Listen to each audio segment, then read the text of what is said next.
Hello to everybody. I am Chandan and I am your quant faculty. So today I am going to discuss a very important chapter which you will get in bank PO or bank clerical exam or any other competitive exam, be it SSC or CDS or CPF or any type of examination, and that is percentage.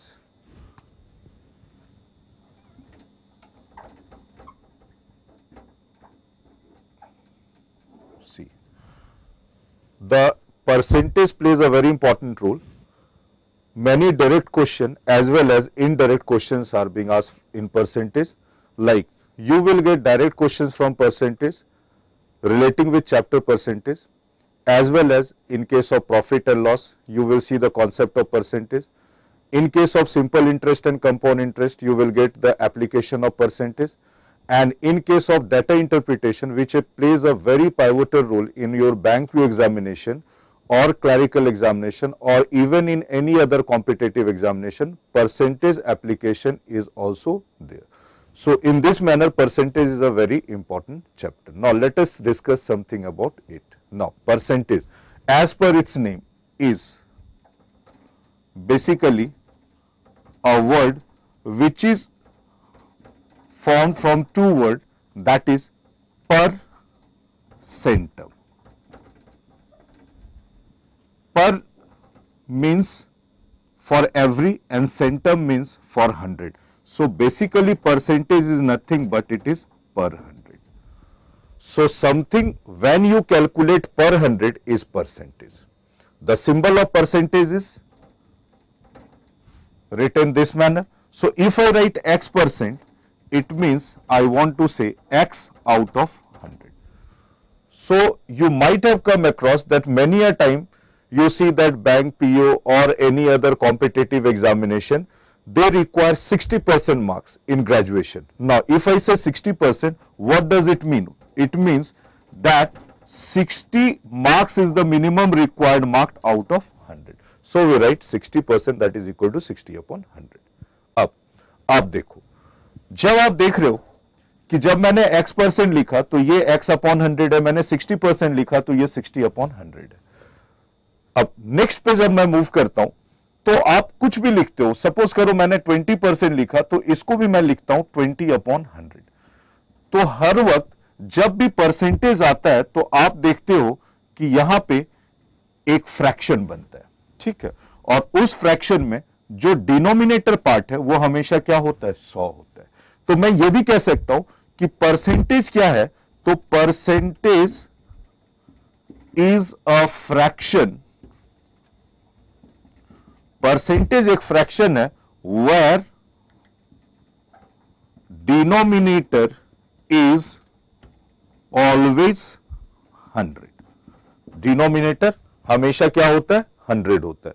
अब आप देखो, अगर मैं लिखा यहां पे 20%, तो इसको मैं लिख सकता हूं 20 अपॉन 100 और ये हो जाता है 1 अपॉन 5. इसका मतलब परसेंटेज को फ्रैक्शन में कन्वर्ट किया जा सकता है. अगर आप परसेंटेज को फ्रैक्शन में कन्वर्ट करने का तरीका को कुछ को अगर आप याद रखते हो तो आप देखोगे कि आपके बहुत सारे क्वेश्चंस बहुत जल्दी बनेंगे जहां आपको पेन और पेपर की रिक्वायरमेंट नहीं होगी.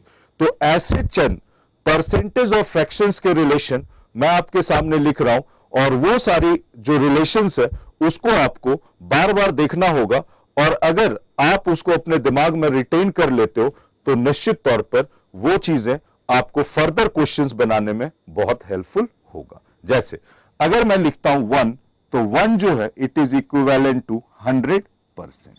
1 इज इक्विवेलेंट टू 100%. अगर मैं लिखता हूं half, it is equivalent to 50%. 1/3 it is equivalent to 33 1/3%. 1/4 it is equivalent to 25%. 1/5 it is equivalent to 20%. 1/6 it is equivalent to 16 2/3%. 1/7 it is equivalent to 14 2/7%. 1/8 it is equivalent to 12.5%. 1/9 it is equivalent to 11 1/9%. 1/10 it is equivalent to 10%. फिर आप आ जाओ 2/3 it is equivalent to 66 2/3%. 3/4 it is equivalent to 75%. 4/5 it is equivalent to 80%, 5/4 it is equivalent to 125%, and 6/5 it is equivalent to 120%.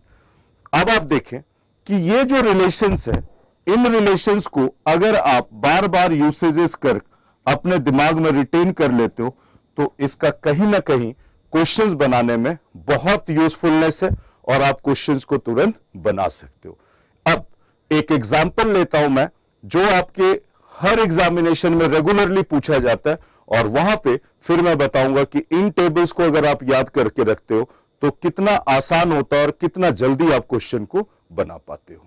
ठीक है, now moving to the very first question, जो बहुत ही important है और आपके bank PO, bank clerk, SSC और अन्य एग्जामिनेशन में पूछे जाते हैं, उस पर मैं आपसे चर्चा कर रहा हूं। देखिए,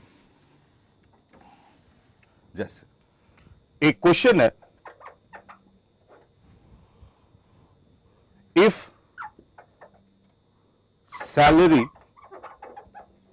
of A is 20% more than B, then B's salary is what percent less than A? ठीक है, कह रहा है अगर ए की सैलरी बी से 20% अधिक है तो बी की सैलरी ए से कितने प्रतिशत कम होगी।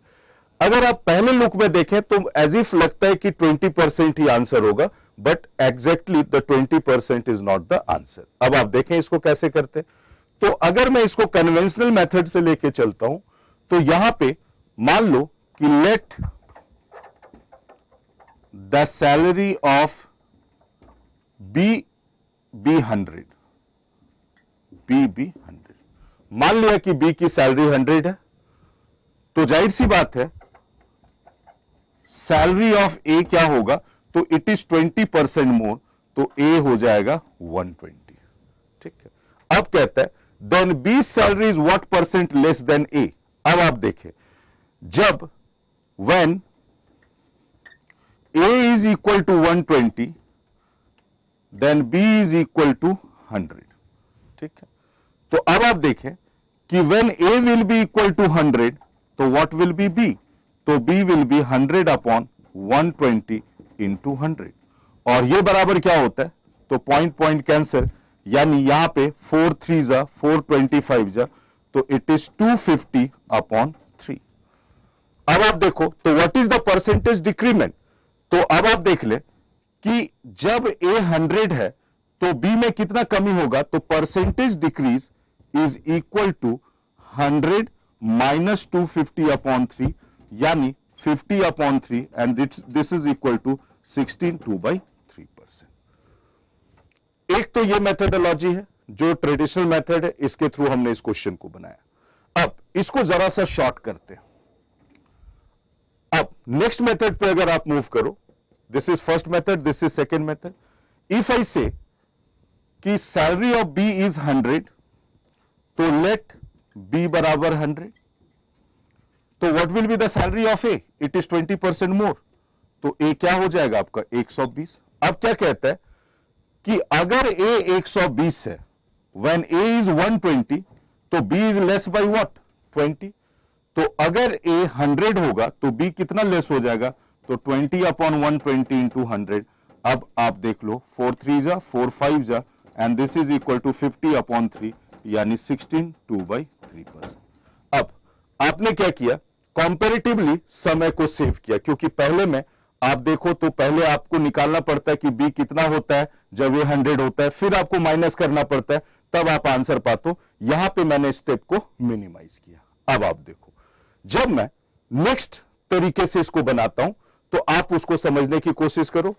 अब नेक्स्ट वे अगर मैं इसको थर्ड मेथड से बनाऊं तो आप देखो कि बहुत जगह ये आप पाओगे भी कि इसको एक प्रॉपर फॉर्मूला में लिख के दे देते हैं लोग, और कैसे लिख के देते हैं, तो देखो जितना परसेंट बढ़ रहा है तो उसको मैं सबसे पहले लिखता हूं अपॉन नीचे 100 से उसी चीज को ऐड करता हूं इंटू 100, और ये बराबर आपका क्या होता है 20/120 इंटू 100, और अब आप देखें तो ये क्या होगा, this is equal to 50/3 and this is equal to 16 2/3%। ये मेथोडोलॉजी हो जाता है। अब ये क्या हुआ, ये फॉर्मूला बेस्ड हो गया। यहां पे दो जगह कॉन्सेप्ट था, यहां फॉर्मूला। लेकिन अब आप एक चीज देखो कि बहुत ज्यादा फॉर्मूला को आप याद नहीं रख सकते, क्योंकि आपको पूरा का पूरा चैप्टर करना है, और एक चैप्टर में 10 से 15, 15 से 20 शॉर्ट ट्रिक्स फॉर्मूला के रूप में दिए जाते हैं।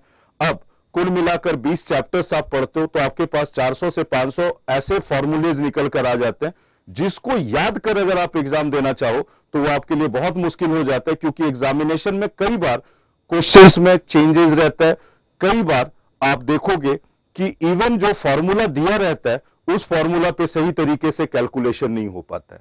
अब उस चीज को अगर आप खत्म करना चाहते हो और आप चाहते हो कि ऐसे क्वेश्चंस में बिना पेन पेपर का मैं बनाऊं, तो अब आप मेरे मेथोडोलॉजी पे आ जाओ। अब आप देखो तो यहां पे क्या दिया हुआ है, इट इज 20%। अब आप जरा यहां देखें तो 20% बराबर क्या दिया हुआ है, 1/5। अब यहां पे गौर करें तो 20% इज 1/5। अब आपने जो शब्द ध्यान रखनी है वो मोर।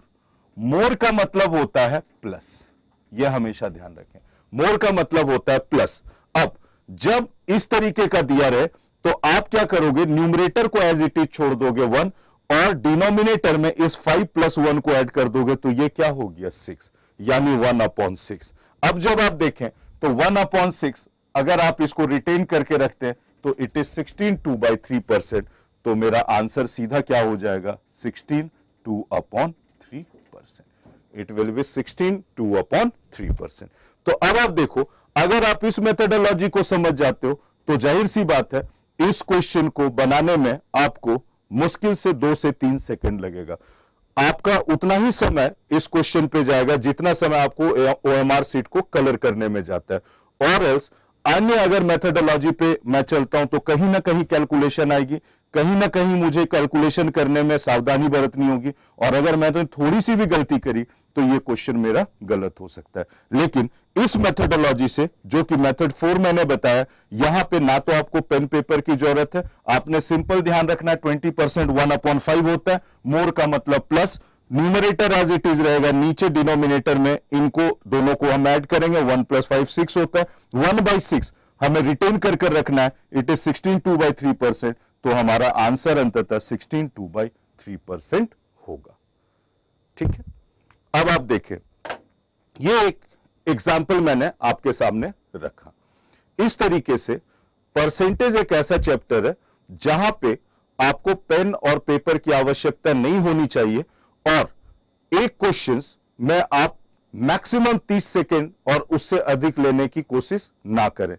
जिस पल आपकी तैयारी इस प्रकार से हो जाएगी कि परसेंटेज का chapter without help of pen and paper आप बनाना शुरू कर देते हैं, तो ऑटोमेटिकली आप देखोगे कि एग्जामिनेशन में आप निश्चित तौर पर जो क्वांट का पेपर होता है उसमें 4 से 5 नंबर अपने कॉम्पिटिटर पे एज ले सकते हो। और इस तरीके के बहुत सारे ऐसे कॉन्सेप्चुअल ट्रिक है जो मैं आपके साथ शेयर करूंगा।